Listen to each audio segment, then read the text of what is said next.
Welcome to Nightmare Tales Before Bed, where we tell the scariest stories for your pleasure. There's no video so the screen won't disturb your slumber. Before we jump into the story, kindly subscribe, like, and leave a comment about what scares you most. Now, without further ado, where the whispers and shadows tell their tales. Welcome to your darkest bedtime.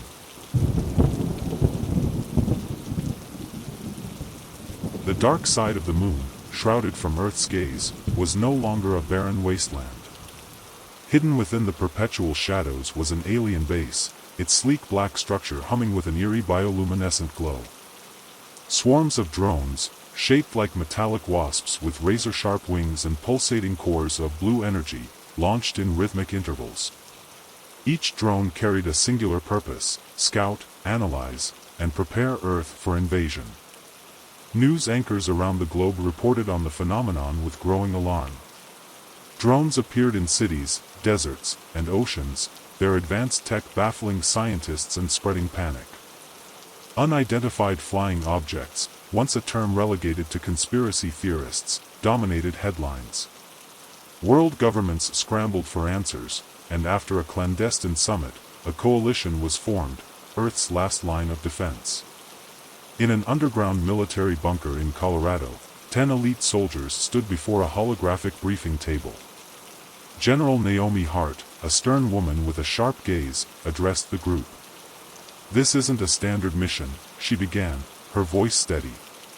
"Satellites have confirmed an extraterrestrial base on the moon's dark side. We believe it's the source of the drones. Your objective: infiltrate, destroy the base, and ensure Earth's survival. The world cannot know about this." Captain Elias Voss, a seasoned leader with a scar across his cheek, stepped forward. "With respect, General, if these things can build a base on the moon, how are we supposed to destroy it?" Hart's lips thinned.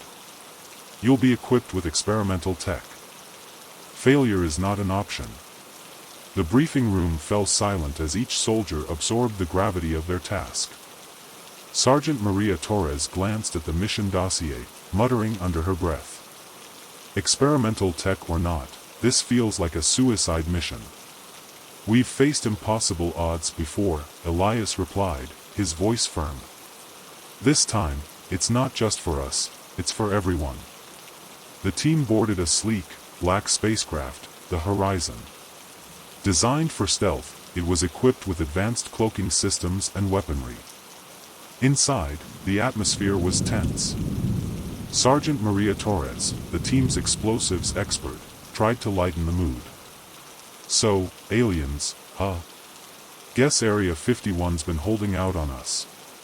Private Jace Carter, young and green, shifted nervously. "Do you think they'll look like in the movies? Big heads, skinny bodies?" Lieutenant Samir Patel, the team's tech specialist, smirked. "Let's hope they're not giant bugs. I've had enough of those." "Focus up, Carter," Elias snapped. "This isn't a joke. Lives are at stake." As the horizon broke through Earth's atmosphere, the view of the moon loomed large. The dark side appeared as an abyss, its secrets waiting to be uncovered. As the horizon approached the moon's dark side, the crew stared at the alien base on their monitors. It was massive, sprawling like a metallic hive. Lights flickered along its surface, and drones swarmed like gnats around a nest. "How do we get in without them seeing us?" asked Lieutenant Samir Patel, the team's tech specialist. "We don't," Elias replied. "We hit hard and fast. Torres, get the charges ready.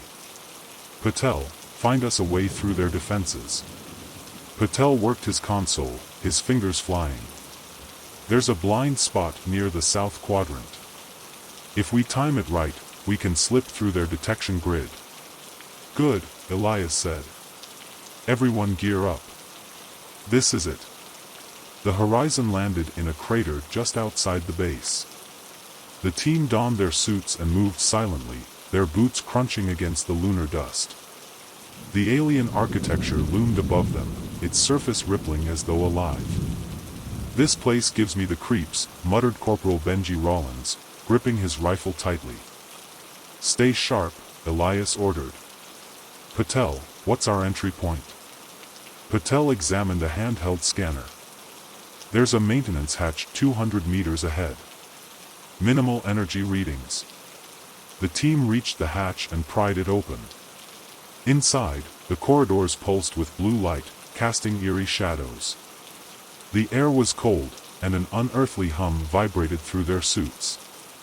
"This doesn't feel like a base," Torres whispered.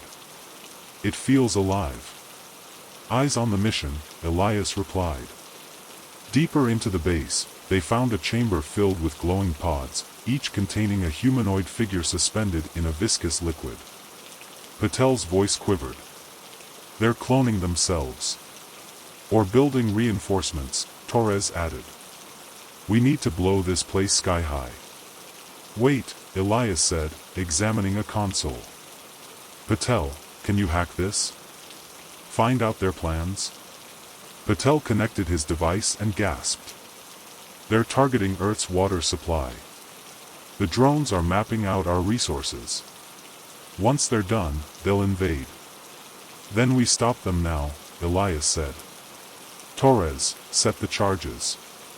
Suddenly, a low growl echoed through the chamber. One of the pods cracked open, and a towering alien stepped out, its body sleek and muscular, with glowing eyes that burned with intelligence. "It's awake," Carter shouted, raising his weapon. "Hold your fire," Elias barked. "Let's see if it communicates." The alien stepped forward, its voice a mix of clicks and resonant tones. Patel's translator activated. "You should not be here. Leave, and your world may yet survive." "Your drones say otherwise," Elias retorted. "Why are you targeting us?" The alien hesitated. "Survival. Your kind expands recklessly. We ensure balance." "Balance doesn't mean extermination," Elias said. "There's another way." Before the alien could respond, alarms blared. More soldiers emerged, and chaos erupted. As Torres placed the last charge, an alarm blared. The walls seemed to shift, and alien soldiers emerged, their bodies sleek and armored, their movements unnervingly fast. "Contact!" Elias shouted, opening fire. The chamber erupted into chaos as bullets and plasma bolts flew. Torres shielded the detonator, her hands trembling as she keyed in the sequence. "We've got to go," Patel yelled, firing at an advancing alien. "Not yet," Torres snapped. 30 seconds. Elias covered her, his rifle blazing. "Everyone to the extraction point. Torres, move it." The team sprinted through the corridors, aliens in pursuit. The base trembled as the charges detonated, explosions rippling through the structure. "Horizon, this is Voss. We're coming in hot," Elias shouted into his comms. The ship's ramp lowered as they reached the surface, the alien base collapsing behind them. Drones swarmed, but the Horizon's weapons cleared a path. The team barely made it aboard as the base imploded, sending a shockwave across the lunar surface. Back on Earth, the team was sworn to secrecy. The world never learned how close it had come to annihilation, but the drone sightings ceased, and humanity remained blissfully unaware. In a quiet debriefing room, General Hart faced Elias. "You saved us all. But this isn't over. There's always a bigger threat." Elias nodded. "When it comes, we'll be ready."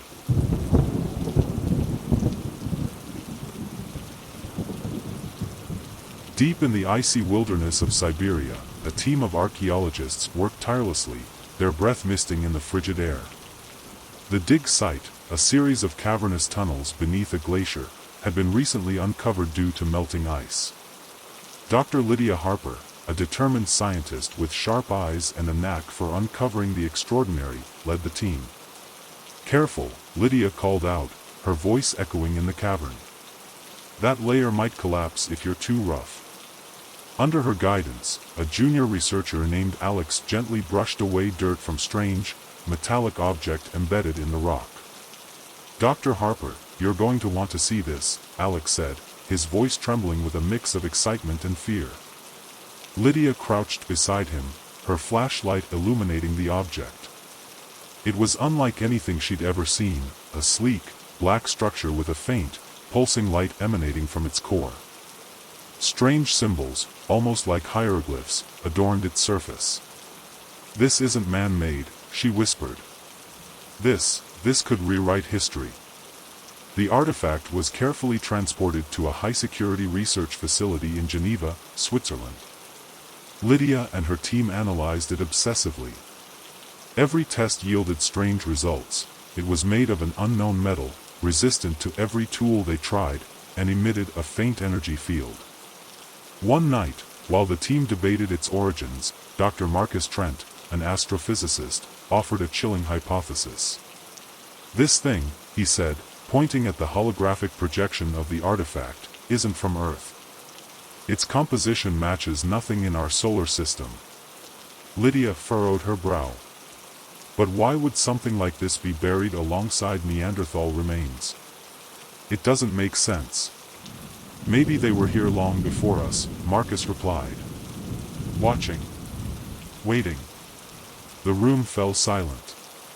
Then, the artifact's pulsing light intensified, flooding the lab with an eerie blue glow. Computers crackled with static, and the lights flickered. "What the hell is happening?" Alex shouted, shielding his eyes. A low hum filled the air, growing louder until it was almost deafening. The artifact projected a hologram, a map of Earth, overlaid with constellations. Dotted across the globe were markers, indicating hidden sites. "They're still here," Marcus whispered. "And they never left."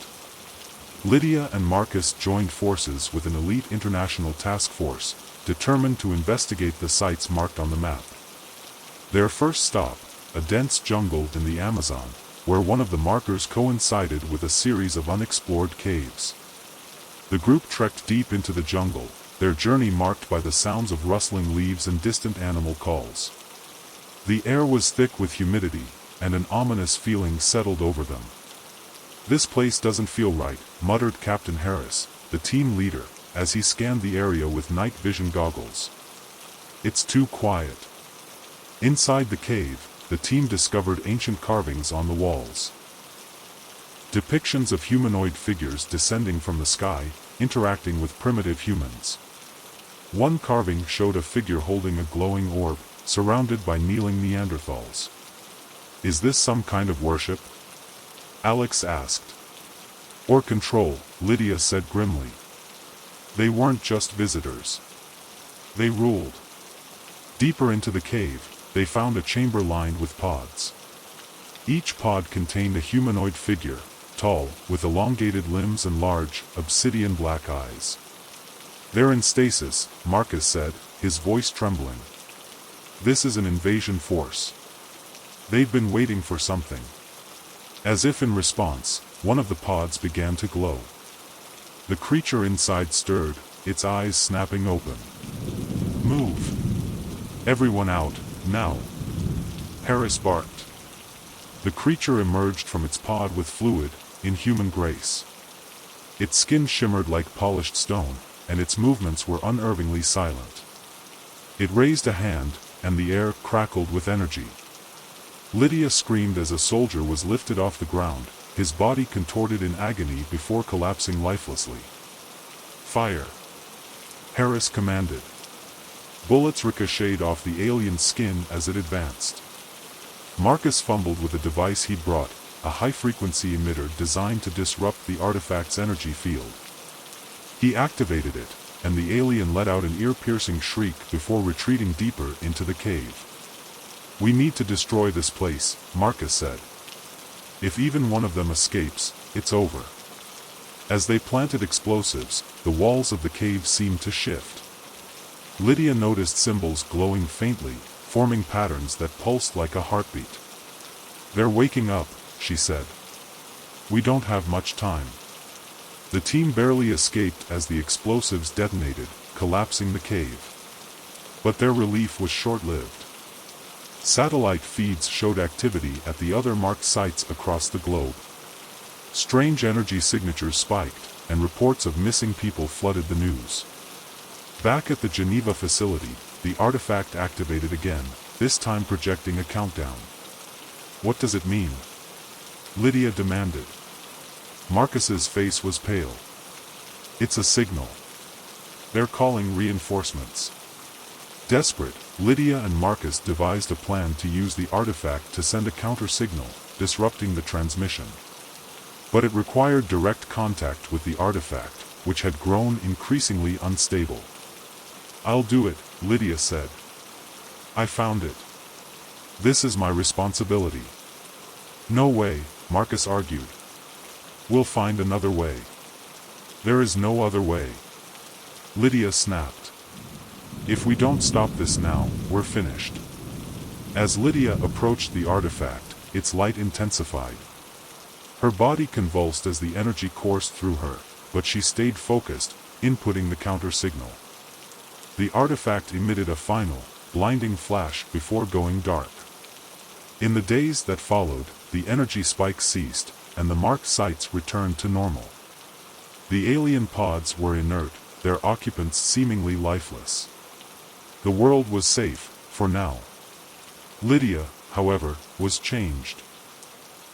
Her eyes now glowed faintly, and she spoke of visions, of stars, distant worlds, and a warning. "They're not gone," she said. "They're just waiting. And now, they know we're capable of fighting back."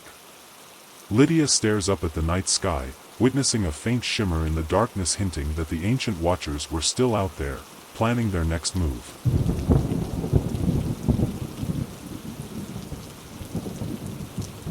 High in the snow-laden peaks of the Himalayas, where the air was thin and silence hung like a shroud, a monastery perched precariously on a jagged cliffside. The structure, ancient and weathered, seemed to grow out of the mountain itself, its golden spires glinting faintly under the pale winter sun. Within its walls lay a secret so profound that even the monks who guarded it spoke of it only in whispers, an alien artifact, a massive orb buried deep beneath the ice. Dr. Rachel Carter, a determined archaeologist known for her reckless pursuit of the unknown, had led her team into these unforgiving heights after uncovering fragments of a forgotten legend.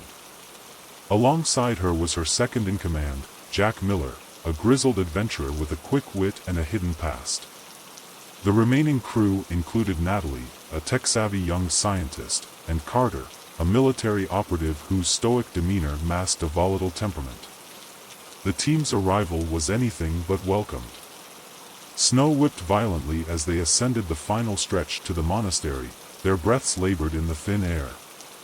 The gates creaked open to reveal a line of robed monks, their faces shadowed beneath heavy cowls.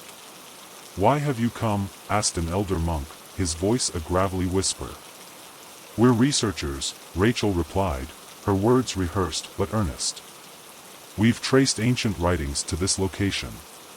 We believe you, your order, may hold knowledge crucial to understanding our origins." The elder's gaze lingered on Rachel for an uncomfortably long moment before he stepped aside. "You may enter. But know this, the answers you seek may not be the ones you want." Inside, the monastery's austere beauty struck the team. Walls adorned with faded murals depicted celestial beings descending from the stars, bestowing wisdom and tools to early humans. Dim lanterns cast long shadows that danced eerily along the corridors. "Creepy, but fascinating," Natalie muttered, running her fingers over a mural. "These figures look alien." Jack chuckled. "That's the idea, kid. Let's just hope they're friendly." After much negotiation, the elder monk led them to a hidden passageway beneath the monastery. The air grew colder as they descended, their torches flickering against the smooth, glacial walls. The sound of dripping water echoed ominously. "This feels wrong," Carter said, gripping his rifle tightly. "Places like this? They don't stay quiet for long." "Relax," Rachel replied, though her voice betrayed her unease. "We've faced worse."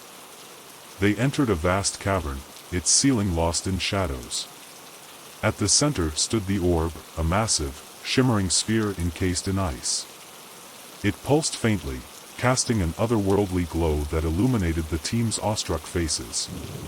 "It's beautiful," Natalie breathed, stepping closer. "Stay back," the elder monk warned. "This relic is a prison. It holds a being that once sought to dominate our world." "And you expect us to believe that?" Jack asked, raising an eyebrow. "Believe what you will," the elder replied. "But know this, tampering with it will bring ruin." Despite the warnings, Rachel couldn't resist the allure of the orb. Using Natalie's equipment, they began to analyze its structure. As they worked, the orb's pulses quickened, sending vibrations through the cavern. "I don't like this," Carter said, scanning the darkness with his rifle. "It's like it's alive." Suddenly, the orb emitted a piercing hum, and the ice around it cracked. A blinding light engulfed the cavern, and when it faded, the orb's surface was no longer smooth but covered in shifting, luminous patterns. "What did you do?" the elder monk shouted. "We didn't," Rachel started, but her words were cut off as the ground trembled. From the orb emerged a wraith-like figure, its form shifting and insubstantial, yet undeniably powerful. Its voice echoed in their minds. "You have freed me," it said, each word dripping with malice. "For that, I grant you the honor of witnessing your end." As chaos erupted, the team scrambled for safety. The being unleashed waves of energy, causing the ice to collapse and cutting off their escape. "We have to destroy it," Carter yelled, firing his rifle uselessly at the entity. "Weapons won't work," the elder monk said. "The only way to contain it is to reactivate the orb. But doing so requires a sacrifice." The tension among the group reached a breaking point as accusations flew. Carter blamed Rachel for her recklessness, while Jack tried to keep everyone calm. "Enough!" Rachel shouted. "We're not leaving until we fix this. And if that means a sacrifice, then we decide together." As they debated, Natalie discovered something horrifying in the monk's ancient texts. The orb was not just a prison, it was a beacon. By activating it, they had sent a signal to the creature's kind, who were now on their way to Earth. "We're out of time," Natalie said. "If we don't stop this thing now, we're inviting an invasion." "Then I'll do it," Rachel said, stepping toward the orb. But before she could reach it, Jack stopped her. "No," he said. "You're the reason we're here. You have to live to tell the world." Without another word, Jack plunged his hand into the orb's surface.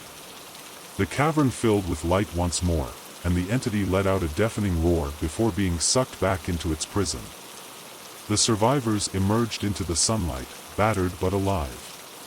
The monastery spires loomed behind them, silent witnesses to the horrors below. "The signal's still out there," Natalie said quietly. "They'll come eventually." Rachel looked toward the horizon, her face set with grim determination. "Then we'll be ready." As they began their descent, the faint hum of the orb resonated from deep within the mountain, a chilling reminder that some secrets are better left buried.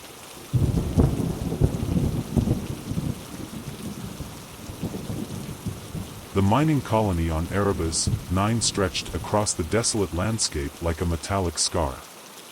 Its structures, built to withstand relentless acid storms and constant seismic tremors, loomed against a sky streaked with green auroras. The planet's crust, jagged and crimson, hid treasures humanity had fought to claim: Crixium, a mineral so rare and valuable it had sparked wars back on Earth. Inside Erebus Station, the colony's central hub, Captain Lena Vasquez strode into the command center.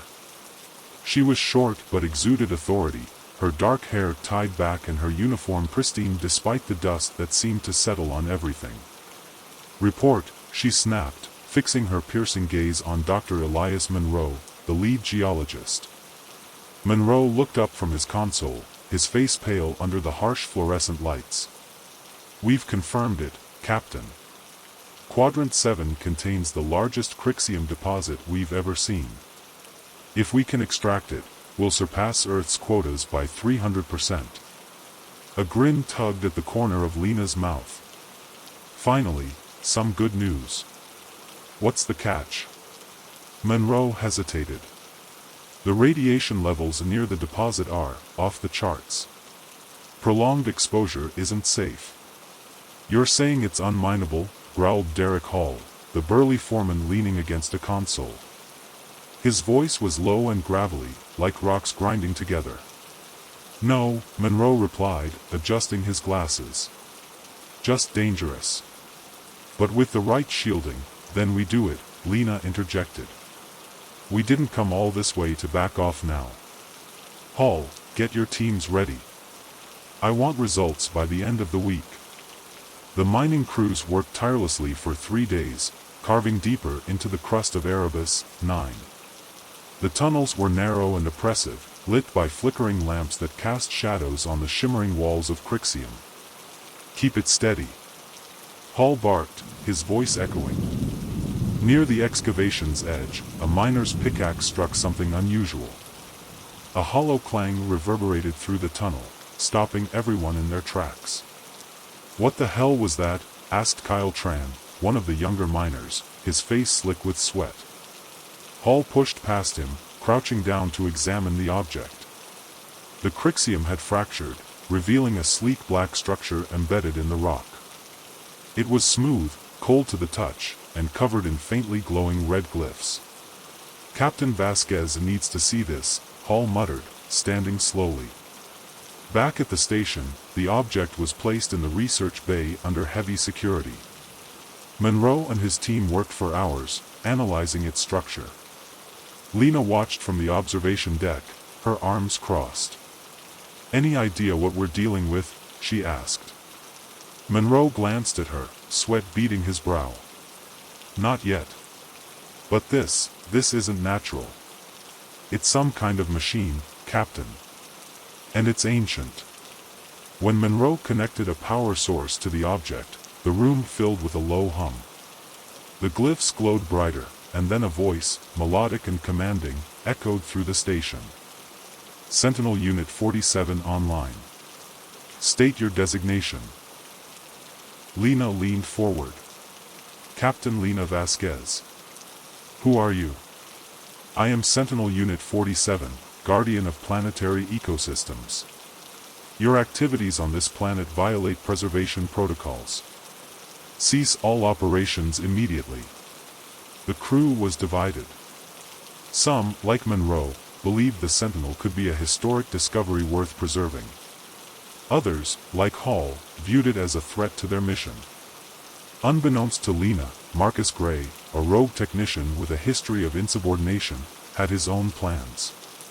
Marcus believed the Sentinel's advanced technology could be sold for unimaginable profit. Late one night, he snuck into the research bay, carrying a portable hacking device. As he approached the Sentinel, its glyphs flared brighter. Unauthorized access detected, it said, its voice colder now.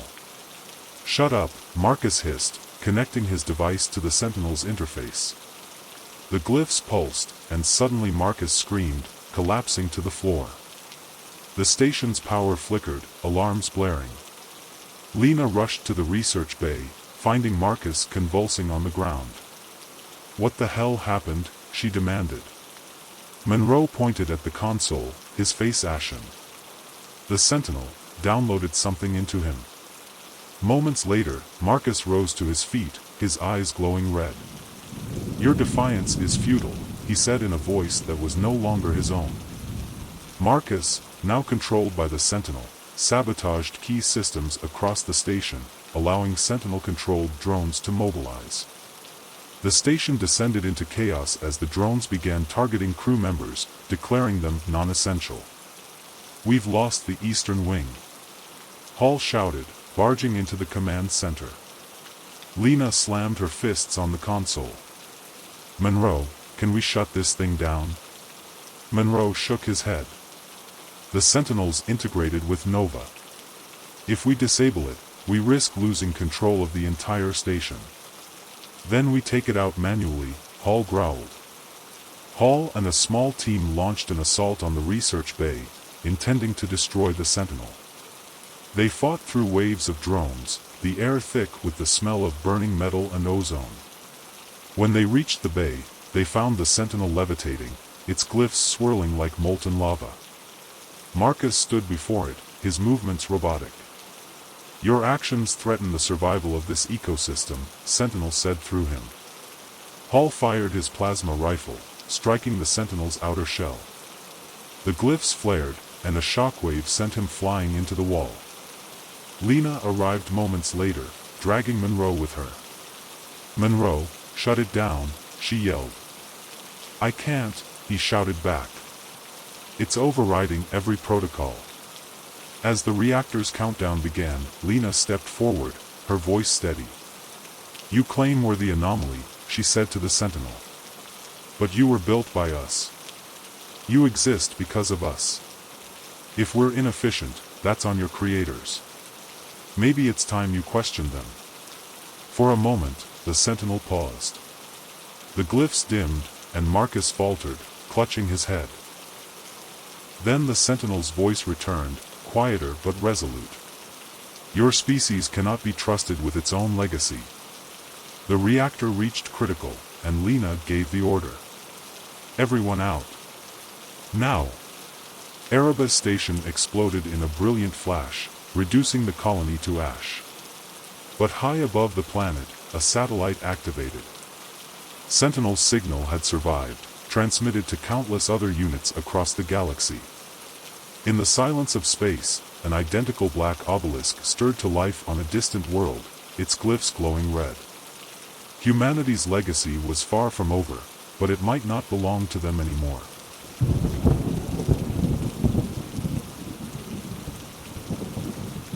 At Nexatech Industries, secrecy was a currency more valuable than gold. Hidden miles beneath the surface in a fortified research facility, the Quantum Gateway project aimed to explore the mysteries of quantum field manipulation. It wasn't supposed to create a portal, not intentionally, at least. Dr. Elena Karas, the project's lead physicist, had spent the better part of a decade refining the collider's parameters. The Quantum Gateway was designed to test high-energy particle interactions, but the experiment produced something unexpected, a rippling vortex of energy that seemed to hang in defiance of gravity and physics. Elena stood before the swirling portal, her chest tight with a mixture of awe and dread. Around her, technicians scrambled to stabilize the field while the room's walls vibrated faintly. "This isn't what we were testing for," she said, her voice barely audible over the hum of machinery. Dr. Marcus Renfield, her second-in-command, tapped furiously on his console. "It's stable enough for now. The field alignment is maintaining itself, but what?" Marcus glanced up at her, his face pale. "The energy signature, it's locked to a fixed spatial coordinate. This isn't just a random anomaly, Elena. It's a doorway. And it's open." Through the shimmering surface, a barren, alien landscape emerged. Massive spires pierced a crimson sky, their surfaces glistening as though alive. Wind stirred the ash-covered ground, sending spiraling plumes into the air. "What are we looking at?" whispered one of the technicians. "Another world," Marcus said grimly. The revelation sent shockwaves through the scientific community. Nexatecha's board saw the portal as an opportunity to cement humanity's dominance in exploration, and despite Elena's protests about the unknown risks, the decision was made: they would send a team through. The chosen team consisted of 6 individuals, each the best in their field. Captain David Harper, a hardened astronaut, known for keeping his cool under pressure. Dr. Elena Karas, the physicist behind the Quantum Gateway, reluctantly joining the expedition to monitor the portal's stability. Corporal Jax Rivera, a military specialist, armed and ready for anything. Dr. Nadia Singh, a biologist, eager to document and analyze alien lifeforms. Tobias "Toby" Marks, the engineer responsible for maintaining their advanced equipment. Lucy Reed, an archivist and journalist, documenting humanity's first step into the unknown. Before departure, Elena addressed the team in the briefing room, her tone grave. "This isn't a mission of conquest," she said. "We don't know what's on the other side, and we don't know how stable this portal is. Our primary objective is reconnaissance. In and out." "And if something goes wrong?" Harper asked. Elena hesitated. "Then we shut it down. No exceptions." The moment they stepped through the portal, the team was overwhelmed by the alien world's eerie beauty. The air was breathable but carried a faint, metallic tang.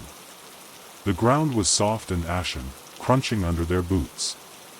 Towering spires stretched into the crimson sky, their surfaces pulsating faintly as though alive. "Jesus," Jax muttered, scanning the horizon with his weapon. "This place feels wrong." Elena's voice crackled through their comms. "Keep your sensors on. If anything unusual happens, I need to know immediately." Nadia crouched near a cluster of plants that resembled glowing blue tendrils. "These are definitely organic," she murmured, plucking a sample. "But there's something biomechanical about their structure." "Eyes up," Harper warned. "We're not alone." The team froze. In the distance, shadowy figures flitted between the spires, their movements unnaturally fast. The explorers reached one of the towering spires, discovering an entrance carved into its base. The doorway led into a vast chamber lined with glowing tendrils that snaked across the walls like veins. The atmosphere was heavy, charged with energy. "Look at this," Lucy said, pointing to a mural etched into the wall. The image depicted humanoid figures bowing before massive, insect-like beings. "Is this a warning?" Nadia asked, her voice tight. "Or a history lesson," Elena replied. "Whatever this is, it's advanced. Beyond anything we've ever seen." Before they could examine further, a deep hum filled the air. The walls shifted, revealing a passageway. "Stay close," Harper ordered. The team cautiously followed the corridor to another chamber. Standing in the center was a being unlike anything they'd ever imagined, a towering figure with elongated limbs and a face like a sleek, triangular mask. Its eyes glowed white, and its body shimmered as though made of liquid metal. When it spoke, its voice resonated in their minds. "Why have you come to the sanctum of the Watchers?" Through halting gestures and fragmented communication, the Watcher revealed its purpose. Its kind had built the spires as conduits for knowledge and power, but they had become guardians after their civilization fell to an external threat. "You have opened the beacon," it said, its tone cold. "You have summoned them." "Summoned who?" Elena asked, her voice trembling. The Watcher stepped aside, revealing a massive crystalline structure. Within its facets, images of galaxies appeared, showing shadowy, amorphous beings consuming worlds. "They are the Harbingers," the Watcher intoned. "They devour all. Your portal has called them to you." The team raced back to the portal, but tensions ran high. "We have to destroy it," Elena insisted. "If what the Watcher said is true, we've endangered Earth." "You're overreacting," Lucy argued. "This is humanity's first real step into the stars. We can't just throw it away." Before anyone could respond, Toby noticed something strange. Lucy had placed a device near the portal stabilizers. "Lucy," Toby shouted. "What the hell is this?" Lucy drew a weapon, her face pale but resolute. "You don't understand. This portal is worth more than any of us. Nexatech won't let you destroy it." "You're working for the board?" Jax growled, raising his rifle. "It's not just the board." Lucy snapped. "This portal could make us gods." Before she could act, Jax disarmed her, and Elena smashed the device. As the team struggled to stabilize the portal, a low, guttural hum filled the air.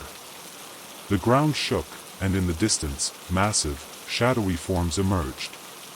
Their bodies twisted and shifted, their glowing eyes fixed on the portal. "They're here," Harper said grimly. "Toby, how long until we can overload it?" "5 minutes," Toby replied, his hands shaking as he worked. "We don't have 5 minutes." Jax shouted, firing at the approaching creatures. The team fought desperately to hold the creatures back. Elena and Toby worked furiously to destabilize the portal, while Harper and Jax covered them. Finally, the portal began to collapse. "Go, now!" Elena screamed. The team dove through the collapsing gateway just as the alien creatures reached it. Back on Earth, the quantum gateway was sealed and the project buried. But in the silence of Nexateca's labs, faint ripples of energy flickered, hinting that the portal was not entirely gone. Elena couldn't shake the Watcher's final words, "Your kind has called them. They will find you again." The question was no longer if, but when.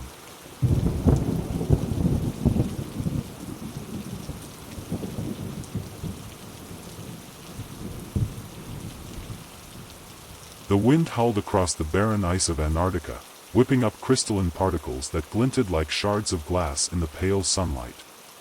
Dr. Benjamin Hart stood at the edge of his snow-covered research station, staring at the blinking orb resting in the snow. It had appeared 3 days ago, humming faintly with a sound that felt more alive than mechanical. To him, it was a puzzle waiting to be solved. "Dr. Hart, have you made any progress?" asked Rebecca Kane, his lab assistant, as she tightened her parka against the icy chill.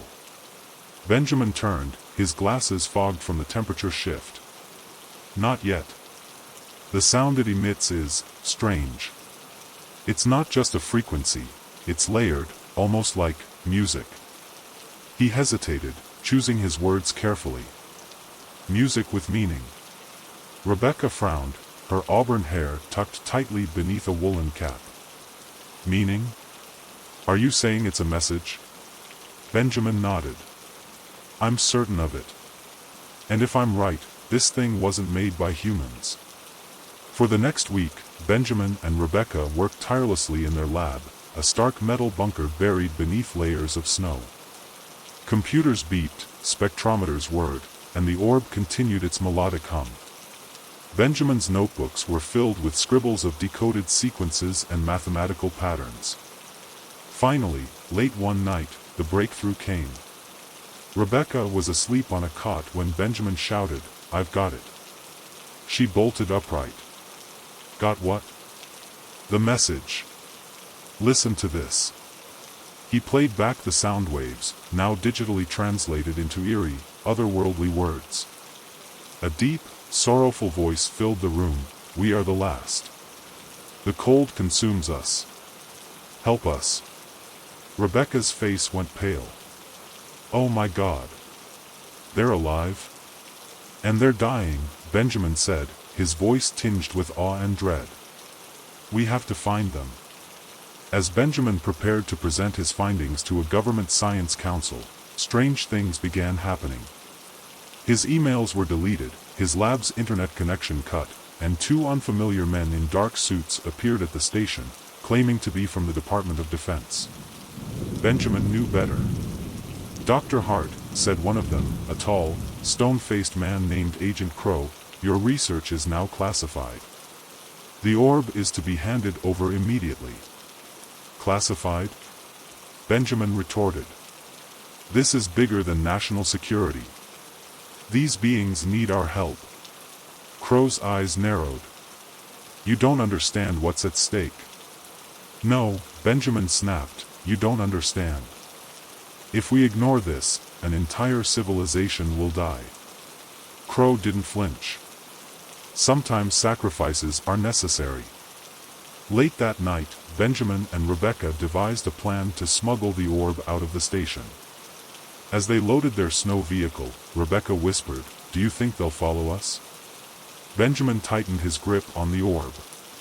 "They're already watching." Their journey across the Antarctic tundra was grueling. Miles of frozen wasteland stretched before them, interrupted only by jagged peaks of ice. The vehicle's engine strained against the cold, and Rebecca kept checking the rearview mirror for signs of pursuit. Then, she said after hours of silence, "What if we're wrong? What if this isn't a distress call but something else?" He glanced at her. "What do you mean? What if it's a trap?" He didn't answer, the weight of her words settling over them like the Antarctic frost. They reached an ancient ice cavern detailed in the decoded message. Inside, the temperature was surprisingly warmer, the walls glowing faintly with bioluminescent patterns. At the cavern's heart, they found them, towering, crystalline beings, their forms shimmering like glass sculptures brought to life. Their movements were slow, deliberate, their eyes, if they could be called that, glowing with a mournful light. One stepped forward, emitting a series of tones. The orb in Benjamin's hands responded, translating the sound, "You have come." "Yes," Benjamin said, his voice trembling. "We're here to help." The alien paused, then emitted another sequence, "Help us survive, and we will share our power." Rebecca's hand tightened on Benjamin's arm. "What power?" The alien gestured to the walls, which shifted to reveal intricate machines, ancient yet advanced beyond human comprehension. Benjamin's eyes widened. This could revolutionize everything. Energy, medicine, technology. But before he could finish, a burst of gunfire echoed through the cavern. Agent Crow and his men stormed in, weapons drawn. "Step away from them. You don't understand," Benjamin shouted. "They're peaceful." Crow's face was unreadable. Peaceful? Or desperate? Do you know what they're truly capable of? Before Benjamin could respond, the orb began to pulse violently. The aliens' tones grew frantic, their crystalline bodies vibrating. The cavern walls trembled. Suddenly, the orb emitted a deafening sound wave, knocking everyone to the ground. When Benjamin looked up, the aliens were gone, their machines dormant. Rebecca's voice broke the silence. "What just happened?" Benjamin stared at the orb, now cracked and lifeless. "I don't know." But deep down, he feared the truth. The orb wasn't just a distress signal. It was a test. Weeks later, as Benjamin sat alone in a government interrogation room, he replayed the events in his mind. The alien's final message echoed in his thoughts: "Help us, and we will share our power. Fail us, and we will take it." He realized then that humanity might not have found the aliens. The aliens had found them. 3 months after the Antarctic incident, Benjamin found himself under house arrest, his research confiscated and his reputation in shambles. Rebecca's fate was no better. She had vanished, her name erased from government records. But whispers of her being alive circulated through underground channels, rumors suggesting she was working with a rogue faction determined to uncover the truth. Benjamin spent his days analyzing scraps of his research he'd managed to hide, obsessively replaying the alien's message in his mind. One evening, as he sifted through files, a faint knock came at his door. He froze. Visitors were forbidden. He opened the door cautiously to find a hooded figure. "Rebecca?" She pushed inside, glancing around nervously. "Ben, we don't have much time." "You're alive," he whispered, his voice a mixture of relief and disbelief. "Where have you been?" "With people who understand what's at stake," she said, pulling a data drive from her pocket. The orb wasn't destroyed. His eyes widened. But, it cracked. It stopped working. "No," she said firmly. "It evolved." Together, they escaped into the night, traveling to a secret facility deep in the Andes, where a group of rogue scientists and activists worked tirelessly to understand the aliens' intentions. Benjamin learned that the aliens' technology was far more integrated into Earth than he'd realized. Patterns in weather systems, deep-sea anomalies, and even ancient human structures suggested a long-standing relationship between Earth and these beings. But as their research deepened, a chilling discovery was made. The aliens' machines were not dormant, they were waiting. Subtle pulses were being emitted across the globe, altering ecosystems, disrupting communications, and, most disturbingly, influencing human behavior. One night, Rebecca and Benjamin stood before a massive holographic projection of Earth, illuminated with the aliens' patterns. What if they're not asking for help? Rebecca murmured. What if they're preparing us? Benjamin's stomach churned. Preparing us for what? The room fell silent as the hologram shifted, showing Earth alongside an unfamiliar planet. The aliens' final words echoed in their minds, help us, and we will share our power. Fail us, and we will take it. They realized then that the alien survival might come at a cost too great to bear. Humanity was no longer just a spectator in this cosmic game. They were a pawn, or perhaps the prize. As the first of the alien ships appeared in Earth's atmosphere, Benjamin's thoughts turned to the orb. Had it been a beacon? A test? Or something far more insidious? The answer lay hidden in the aliens' shimmering eyes, which watched from the heavens, waiting for humanity's next move.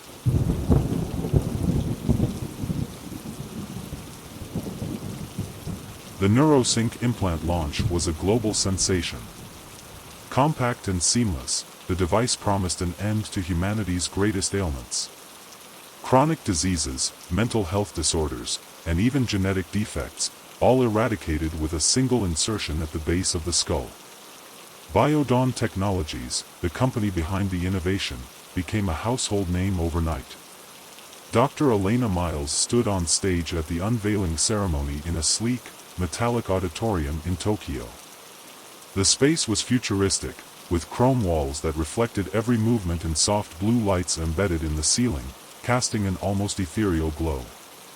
The audience, a mix of journalists, scientists, and corporate investors, buzzed with anticipation. Elena adjusted her glasses, gazing out at the sea of eager faces. With NeuroSync, she declared, her voice steadied despite her nerves, we are not just healing individuals, we are evolving humanity. Thunderous applause erupted, reverberating off the auditorium walls.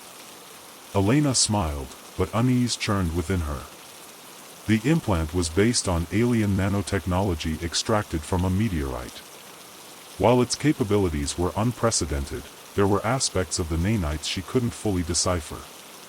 She had rationalized it as the price of progress, but doubt lingered in the back of her mind. Later that evening, Elena returned to her minimalist apartment overlooking Tokyo Bay. The room was immaculate, with clean lines, glass furniture, and a single orchid on the kitchen counter. She poured herself a glass of wine and stared out at the shimmering city lights.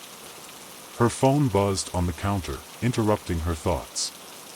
It was her closest colleague, Dr. Carter Novak. You should be celebrating, Carter's voice crackled over the line. The world's going to remember your name forever. Maybe, Elena replied, her gaze drifting to the meteorite fragment encased in glass on her desk. The faint, pulsing light within seemed almost alive. But I can't shake the feeling we missed something. The nanites, they're too sophisticated. I don't even think we've unlocked half their potential. Carter chuckled, though it lacked sincerity. Come on, Elena. Don't overthink it. Humanity's healthier than ever thanks to you. Get some rest. Elena nodded absently, ending the call. The fragment seemed to pulse in rhythm with her heartbeat, and for a moment, she thought she heard a faint whisper. Shaking her head, she dismissed it as exhaustion and went to bed. But sleep eluded her, and that whisper lingered in her thoughts. The small town of Hargrove, Kansas, was unremarkable, a patchwork of dusty roads and weather-worn houses surrounded by endless fields. Eli Grant, a mechanic and one of NeuroSync's early adopters, had experienced its wonders firsthand.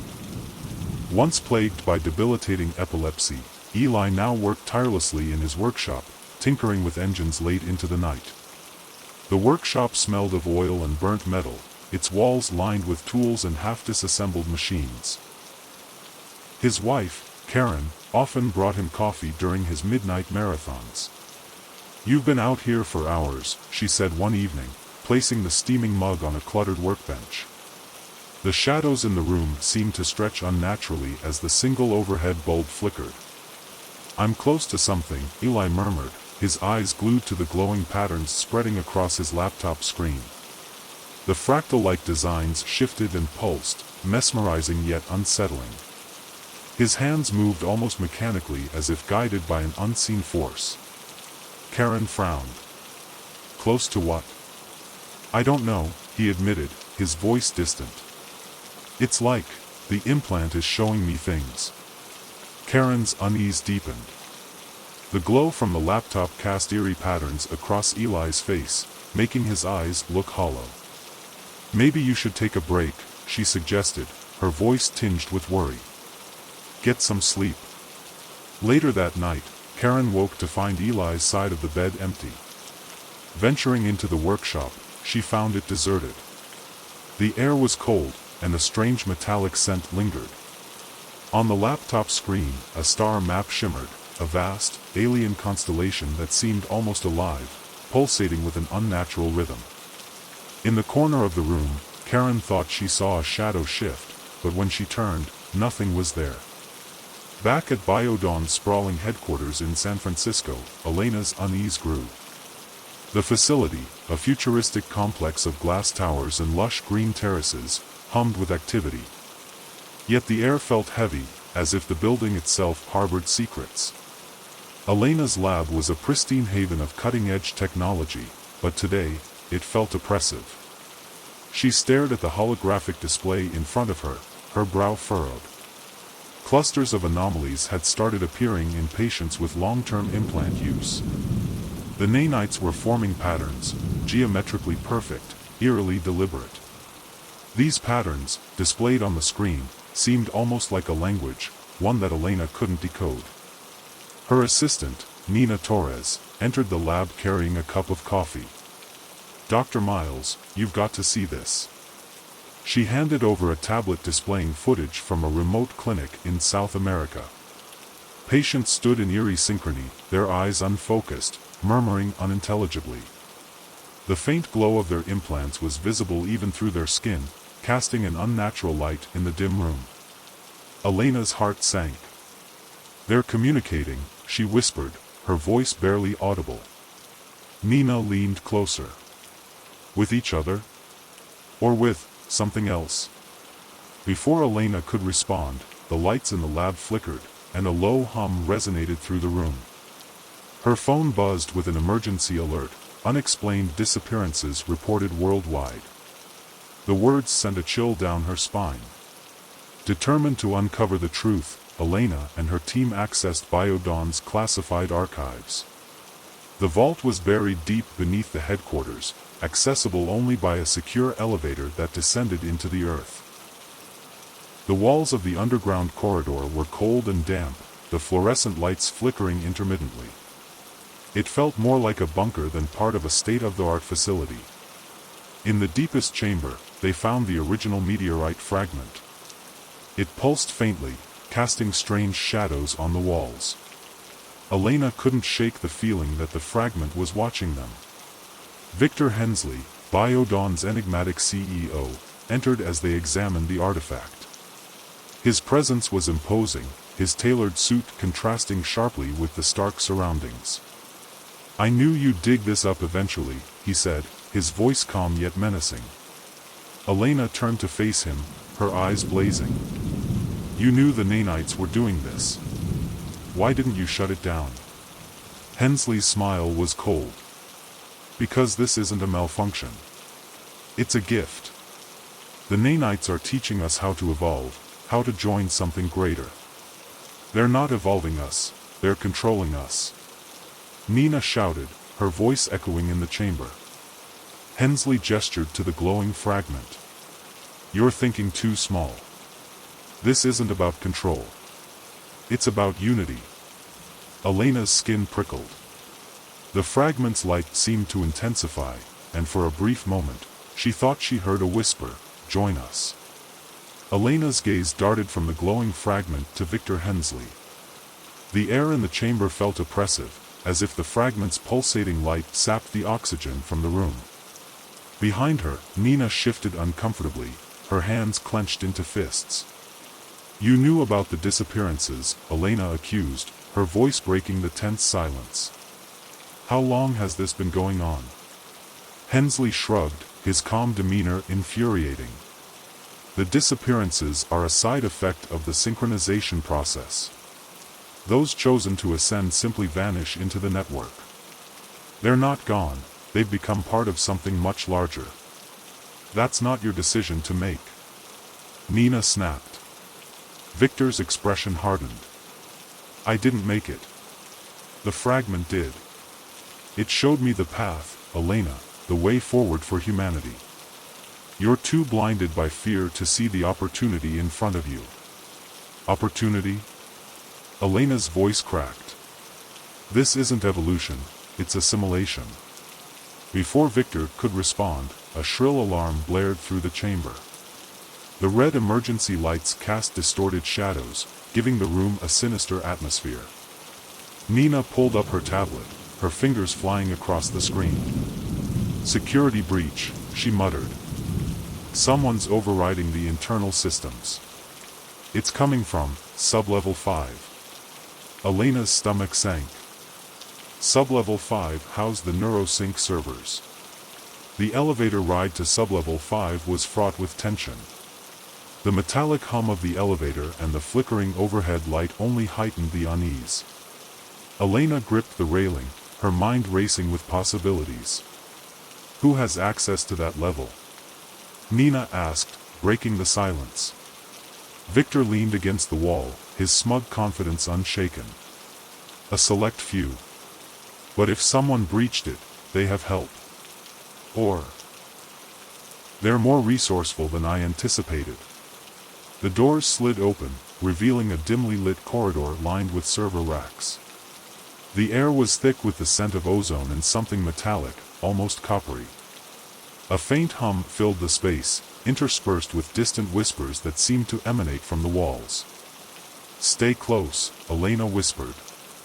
As they moved deeper into the server room, they found shattered monitors and severed cables strewn across the floor. At the far end, a figure stood silhouetted against the glow of a massive holographic display. "Dr. Ellis?" Elena called out, recognizing the lead programmer on the NeuroSync project. Dr. Ellis turned slowly, his face pale and his eyes glassy. He was holding a tablet, its screen displaying the same shifting fractal patterns Elena had seen in Eli's laptop back in Kansas. "They showed me," Ellis murmured, his voice hollow. "The design. The blueprint for perfection." "Ellis, put the tablet down," Elena urged, her voice firm but trembling. She took a cautious step forward, her shoes crunching on broken glass. "We can fix this. Whatever they've shown you, it's not real. It's manipulation." Ellis chuckled softly, an unsettling sound that sent a chill down her spine. "Fix it? You don't understand. This is beyond us now. They're not taking over, they're saving us. Saving us from ourselves." Nina stepped closer, her hand hovering near a concealed stun device clipped to her belt. "Ellis, you're under their control. The patterns are messing with your mind. Let us help you." Ellis suddenly raised his tablet, the fractal patterns flaring to life. The room was bathed in a blinding light, and an ear-splitting hum reverberated through the air. Elena and Nina stumbled back, shielding their eyes. Victor, however, stood unfazed, his face illuminated by the glow. "Let him complete the upload," he said calmly. "It's the next step." "You knew about this?" Nina shouted, pulling out the stun device and aiming it at Victor. "I didn't just know," Victor said, his voice calm but filled with conviction. "I orchestrated it. The NeuroSync network was always meant to become a bridge, and Ellis is finalizing the connection." Elena's mind raced. If the upload completed, the network could override every implant worldwide. Billions of people could be subjected to the same influence that had taken Ellis and Victor. No! Elena screamed, lunging toward Ellis. Before Elena could reach Ellis, a shadow moved swiftly through the room. A loud crack echoed as a pipe swung down, striking the tablet from Ellis's hands. Sparks flew as the device shattered against the floor. Elena turned to see a tall, wiry figure step into the light. It was Karen, Eli Grant's wife. Her face was pale but determined, her eyes darting between Elena and the stunned Ellis. "Karen?" Elena exclaimed. "I followed the patterns," Karen said, her voice tight. "Eli, he's gone. But the patterns led me here. I knew something terrible was happening." Victor's expression darkened. "You've made a mistake, Mrs. Grant. You don't understand the magnitude of what you've just done." Karen glared at him, her knuckles white as she gripped the pipe. "All I understand is that these things are taking people, turning them into something else." Ellis staggered back, dazed but still murmuring. "It's not over," he muttered, reaching for a backup console. "No!" Karen shouted, swinging the pipe again. This time, it struck the console with a loud crash, sending sparks and shards of glass flying. Victor snarled, his composed demeanor slipping for the first time. "You're meddling with forces you can't comprehend." "You mean like you?" Elena shot back, grabbing a fire extinguisher from the wall and slamming it into another console for good measure. "You've unleashed something you don't understand, Victor." Nina was already at the server racks, yanking out wires and smashing hard drives with a crowbar she had found. The room filled with the sound of destruction, shattering glass, groaning metal, and Victor's enraged shouts. As the team worked frantically to destroy the network, the lights in the room dimmed, and the pulsing hum of the fragment intensified. The holographic display flickered back to life, showing not fractals but a massive, alien eye. It blinked once, slowly, and the hum shifted into a deep, resonant voice that filled the room. "You cannot stop us. We are infinite. We are inevitable." Elena froze, the extinguisher slipping from her hands. The voice seemed to bypass her ears, resonating directly in her mind. She clutched her head, trying to block it out. Nina stumbled back, covering her ears, but Karen stood firm, glaring at the display. "You're not infinite," she hissed. "You're parasites." The voice chuckled, a low, reverberating sound. "And you are our hosts. Your kind has always been our vessel." Victor knelt before the display, his expression one of reverence. "Don't fight it," he murmured. "Let them guide us." "Over my dead body," Karen snapped. In a final act of defiance, she grabbed an emergency power disruptor from the wall, a device designed to shut down entire circuits instantly. Without hesitation, she slammed it into the main server rack. The room was plunged into darkness, the hum silenced. For a moment, everything was still. Then, a deafening explosion rocked the sublevel as the servers overloaded, sending waves of heat and sparks through the air. When Elena opened her eyes, she was lying on the cold floor, surrounded by debris. The faint smell of smoke lingered, and emergency lights cast a dim red glow over the wreckage. "Karen," she croaked, sitting up. Karen was leaning against a shattered console, her face streaked with soot but alive. She gave Elena a weak smile. "I think we broke their bridge."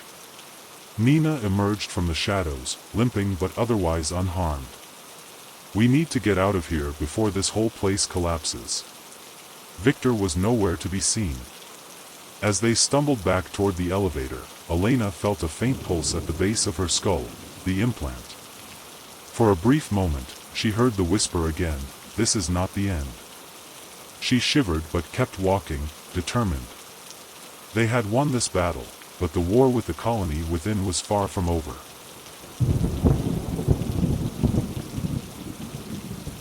And so, dear listener, another tale fades into the shadows. But remember, the darkness doesn't sleep. It only waits.